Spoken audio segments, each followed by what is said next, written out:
সুন্দর এক বিকালের কিছু মোমেন্ট আপনাদের সাথে শেয়ার করব। তাহলে চলুন আজকে আমরা কোথায় গেলাম, কি দেখাবো আপনাদের সাথে, চলুন দেখে আসি। হ্যালো ভিউয়ার্স, আসসালামু আলাইকুম। কেমন আছেন আপনারা? আশা করছি ভালো আছেন। আর যে যেখান থেকে আমার ভিডিওটি দেখছেন আশা করছি ভালো লাগবে। আর ভালো লেগে থাকলে সুন্দর একটা মন্তব্য রেখে যাবেন। তো চলুন আজকে আমরা পুরো ভিডিওটা শুরু করি। এটা ছিল কয়েকদিন আগের ভিডিও, কয়েকদিন না প্রায় 1 মাসের উপরে হবে। তো ভিডিওটা আসলে করা হয়নি। আর এখানে গিয়েছিলাম আমরা সুন্দর একটা পার্কে, আমাদের বাসার পাশে এই পার্কটা অনেক বিশাল একটা পার্ক। তো পার্কের মধ্যে এখন যেহেতু সামার এখনো আছে, তো সেজন্য দেখা যাচ্ছে জায়গায় জায়গায় কিন্তু ফুল গাছ লাগানো আছে আর সবুজে শ্যামলে চারিদিকে ভরপুর হয়ে আছে। আমার কাছে তো খুবই ভালো লাগলো। আপনাদের কাছে কেমন লেগেছে অবশ্যই বলবেন। আর ফুলগুলোর কালারটাও খুবই অসাধারণ, চারিদিকে সবুজ আর সবুজ, খুব ভালো লাগছে। আর ওই দিনের ওয়েদারটা ছিল খুবই সুন্দর। ঝর্ণাটা পার্কের থেকে একটু নিচের দিকে গর্ত করে ঝর্ণাটা তৈরি করা। ঝর্ণাটা একদম প্লেন জায়গা থেকে নিচে এমনভাবে সিস্টেম করে রাখছে, নিচের থেকে পানি উঠছে। এখানে কোনো ওই ধরনের জায়গা নেই, শুধু ছিদ্র করা, ওই জায়গা দিয়ে পানি উঠছে। আর সামার টাইমে আমাদের এখানে ঝর্ণাগুলো খুলে রাখে, অন্যান্য টাইমে কিন্তু ঝর্ণা বন্ধ থাকে। মানে অন্যান্য টাইম বলতে শীতকালে একদমই পুরোপুরি বন্ধ থাকবে, যেহেতু অনেক ঠান্ডা। তার উপরে ঝর্ণা চললে কিন্তু অনেক ঠান্ডা লাগে, পানি দেখলে সবাই ধরতে চায়। এখানে আমার ছেলেও ছিল, আর এখানে এদেশিরা 2 জন ছিল বাচ্চা, ওরা বারবার চাচ্ছিল পানির মধ্যে যেতে।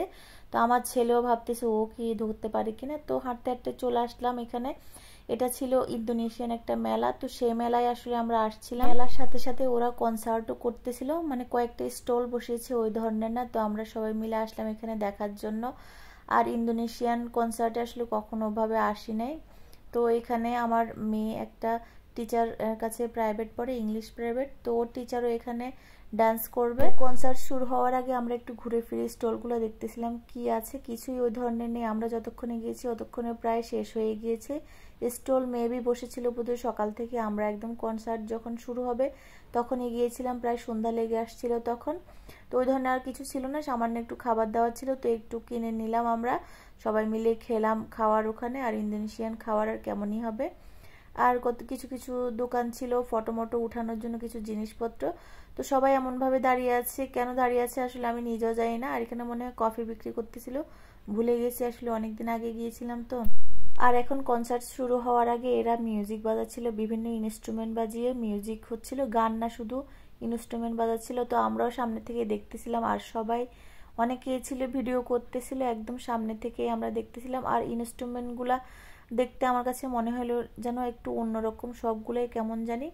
আর এই ইনস্ট্রুমেন্টটা কে কি কখনো দেখেছেন? আমি তো কখনো দেখি নাই, এই প্রথম দেখলাম। কেমন জানি, এগুলো সাউন্ড যদি দিতে পারতাম তাহলে ভালো হতো, কারণ যেহেতু ওরা মিউজিকের সাউন্ড ইউজ করতেছে আর ওদের ইনস্ট্রুমেন্টের সাথে এটা তো কপিরাইট আসতে পারে, সেজন্য আসলে মিউট করে দেওয়া। না হলে চেষ্টা করতাম আপনাদেরকে শোনানোর জন্য। তো আমিও দেখতেছিলাম, মানে অন্যরকম এক ইয়ার এখানেতে বাঁশি বাজাচ্ছিল। বাঁশি তো জানি আমরা, বাঁশি সুরটাও খুবই সুন্দর ছিল। আর অন্যান্য কয়েকটা ইনস্ট্রুমেন্ট আমি কিন্তু প্রথম দেখেছি, আমার কাছে খুব ভালো লেগেছে। আর প্রচণ্ড সাউন্ড কিন্তু ওদের ইনস্ট্রুমেন্টগুলোতে হয়, আর যে টিউনটা ইউজ করে ওগুলোতে প্রচণ্ড সাউন্ড, গানের থেকে কিন্তু ওদের ইনস্ট্রুমেন্টের সাউন্ড আর টিউনটা অনেক বেশি। তো এখন নাচের জন্য চলে আসলো সবাই। এটা ছিল আমার মেয়ের যে টিচার ছিল তারই দল ছিল, তো ওরা নাচতেছে। এই নাচগুলো আমার কাছে কেমন যেন অসাধারণ লাগলো। মানে এই তো সবাই নাচের প্রিপারেশন নিচ্ছে। নাচটা প্রথমে শুরুর আগে সবাই ভাবে বসে পড়লো, এই যে দেখেন আপনারা আমার সাথে সাথে নাচ দেখতে থাকেন। তো এই তো কেমন যেন একটা, মানে এই যে পুতুলের মতো মনে হচ্ছে, রোবট বা পুতুল নাচতেছে এই টাইপের। প্রথমটা খুব একটা ভালো লাগে না, পরে 2-1টা হয়েছিল, ওইটা তাও আমার কাছে মোটামুটি ভালো লেগেছিল।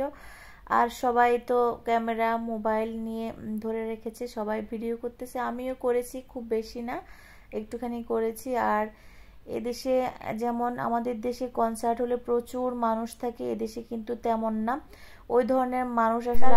মোটামুটি ভালোই মানুষ ছিল, সবাই দেখতেছিল। আর এদেশিরা তো আসলে নাচ সম্বন্ধে কোনো আইডিয়াই এদের নেই, এরা সবাই এদের নাচ দেখতেছে আর হাসতেছে কেমন জানি। আমার কাছে মনে হচ্ছে এরা শুধু হাসতেছে, আর কয়েকজন তো শুধু কেমন যেন করতেছে, মানে কেমন নাচ এটা বলতেছিল আর কি। তো ওরা আসলে আমাদের দেশের নাচ সম্বন্ধে ওই ধরনের কোনো আইডিয়া নেই। আমাদের দেশ মানে ইউরোপিয়ান কালচার সম্বন্ধে ওদের কোনো আইডিয়া নেই।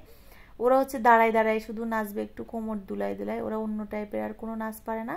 আর এখানে দেখাচ্ছিল ইন্দোনেশিয়ান বিভিন্ন চিত্রগুলো দেখাচ্ছিল, খুব ভালো লাগতেছিল। আর এই যে দেখেন সবাই মোবাইল নিয়ে। প্রায় 30 মিনিট আমিও কনসার্টের সামনে দাঁড়িয়েছিলাম, এত সাউন্ড আর দাঁড়াতে পারলাম না, পরে পিছন দিকে চলে আসলাম। মানে প্রচণ্ড সাউন্ড, নিতে পারতেছিলাম না এত, মানে একটা টিউন ইউজ করে ওরা, মানে গানের থেকে আমার কাছে মনে হলো টিউনটার সাউন্ডটা অনেক বেশি। অনেক কথাই বলে ফেললাম, কথা বলতেছি তারপরে মনে হচ্ছে আজকে ভিডিওটা শেষ হচ্ছে না, কারণ একটু সমস্যার কারণে এত বড় ভিডিও দিয়েছি। সবাই একটু ভিডিওটা দেখবেন, আর কার কেমন লাগলো অবশ্যই কমেন্ট করতে ভুলবেন না। যেহেতু ফেসবুক চাইতেছে একটু বড় বড় ভিডিও দিই, সেই কারণে আসলে এত বড় ভিডিও বানানো। আমি 3 মিনিটের উপর আসলে ভিডিও বানাই না। তো এখন কনসার্ট থেকে বেরিয়ে গেলাম, বাসার উদ্দেশ্যে রওনা দিব। সবাই যার যার মতো সে বসে আছে। আর ওই দিন ওয়েদারটাও ছিল ভালো, আর গরম ছিল, গরম তো অবশ্যই ছিল, ওয়েদারটাও ফাটাফাটি ছিল। তো সবাই যার যার মতো ওইদিক বসে আছে, কেউ হাঁটাহাঁটি করতেছে, কেউ পার্কের মধ্যে বসে আছে।